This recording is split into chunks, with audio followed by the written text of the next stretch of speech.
भारत और चीन के बीच सीमा पर तनाव लंबे समय से बना हुआ है।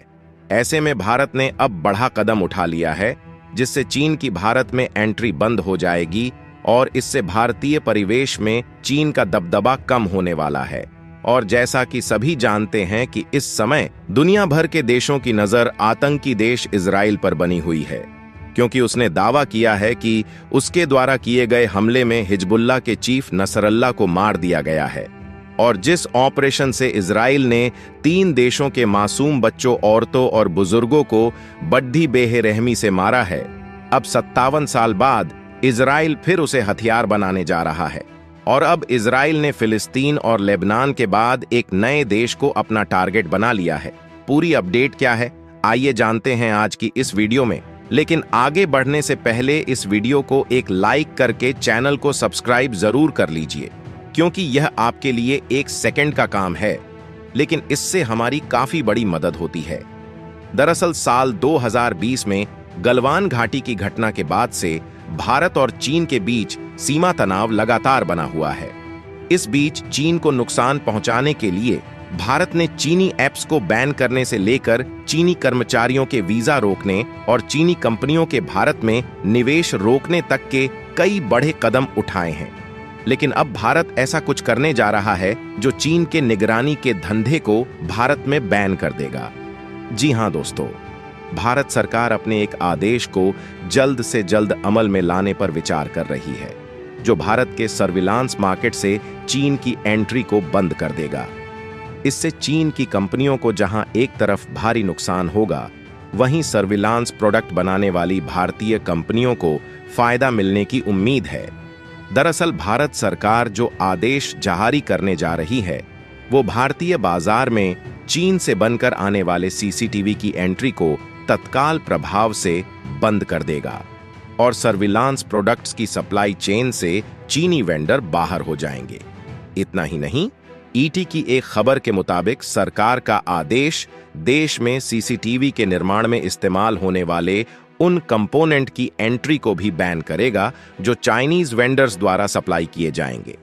गौर करने वाली बात यह है कि सरकार ने इस आदेश का गजट नोटिफिकेशन पहले ही निकाल दिया था, लेकिन अब उसका फोकस इसके तेजी से इंप्लीमेंटेशन से है।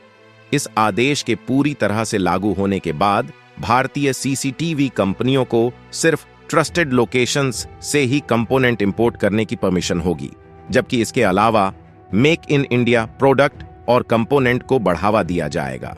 और दोस्तों, भारत की तरफ से यह एक्शन इसलिए लिया जा रहा है क्योंकि हाल ही में लेबनान में एक साथ हजारों लोकेशन पर पेजर विस्फोट हुआ था। और जब इस पूरे मामले की पड़ताल की गई तो शुरुआती जांच में सामने आया कि हिजबुल्लाह से अपनी अदावत के चलते इजराइल ने इन पेजर के निर्माण की प्रक्रिया के दौरान ही उनमें विस्फोटक छिपा दिए थे, जो कि पेजर को भेजे गए एक कोड से एक्टिवेट हो गए। और इसी घटना को देखते हुए ही भारत सरकार ने अपने लोकलाइजेशन के आदेश को तेजी से अमल में लाने पर काम करना शुरू कर दिया है। भारत सरकार जिन ट्रस्टेड लोकेशन की बात कर रही है, वहां मैन्युफैक्चरिंग की पूरी प्रोसेस पर भारत सरकार की पहुंच होगी और वहां किसी भी तरह की बैकडोर एंट्री पर बैन रहेगा। वहीं भारत की प्रमुख कंपनी सीपी प्लस, हाइकाविजन और दहुआ को अपने प्रोडक्ट्स के लोकलाइजेशन, रिसर्च एंड डेवलपमेंट पर फोकस करने के लिए कहा गया है। और अभी इन तीनों कंपनियों के पास भारत के सर्विलांस मार्केट की करीब 60% हिस्सेदारी है। लेकिन दोस्तों, इस बीच मिडिल ईस्ट में जारी संघर्ष आने वाले दिनों में और भी भीषण हो सकता है, क्योंकि इजरायली सेना गाजा और लेबनान में जारी हमलों के बाद रुकने के मूड में नहीं है, बल्कि आशंका जताई जा रही है कि इजराइल एक बार फिर अपने दुश्मनों के खिलाफ ऑपरेशन फोकस शुरू करने जा रहा है। पर सवाल ये है, आखिर ये ऑपरेशन फोकस क्या है और इससे कौन कौन से देश टारगेट होने जा रहे हैं? दरअसल गाजा के बाद लेबनान में अटैक कर इजराइल ने दिखा दिया है कि वो अपने दुश्मनों के खिलाफ चुप नहीं बैठने वाला है। और यूएनजी में इजरायली प्रधानमंत्री के तेवर से साफ हो चुका है कि इजराइल की ओर नजर उठाने वालों का अंजाम बेहद बुरा होगा, फिर चाहे पूरी दुनिया ही उसके खिलाफ क्यों ना हो। आशंका जताई जा रही है कि इजराइल एक बार फिर ऑपरेशन फोकस शुरू करने वाला है, जैसा कि उसने 1967 में मिस्र, जॉर्डन और सीरिया के खिलाफ हुए 6 दिन के युद्ध के दौरान किया था। और अब ऑपरेशन फोकस रिटर्न्स का टारगेट सीरिया, इराक और यमन बनने वाले हैं। दरअसल पिछले दिनों इजरायली प्रधानमंत्री ने जब संयुक्त राष्ट्र महासभा में अपनी स्पीच दी तो वहां उन्होंने 2 नक्शे दिखाए, एक को दुनिया के लिए आशीर्वाद बताया तो दूसरे को अभिशाप। नेतन्याहू ने कहा कि पिछली बार मैंने एक नक्शा दिखाया था जिसमें इजराइल और उसके साथी अरब देश एशिया को यूरोप से जोड़ रहे थे, जिसे दुनिया के लिए आशीर्वाद बताया। वहीं दूसरे नक्शे को नेतन्याहू ने आतंक का नक्शा बताया। इजरायली प्रधानमंत्री ने दोनों नक्शों को दिखाकर कहा कि एक तरफ भविष्य की उम्मीद है तो दूसरी तरफ भविष्य का अंधकार।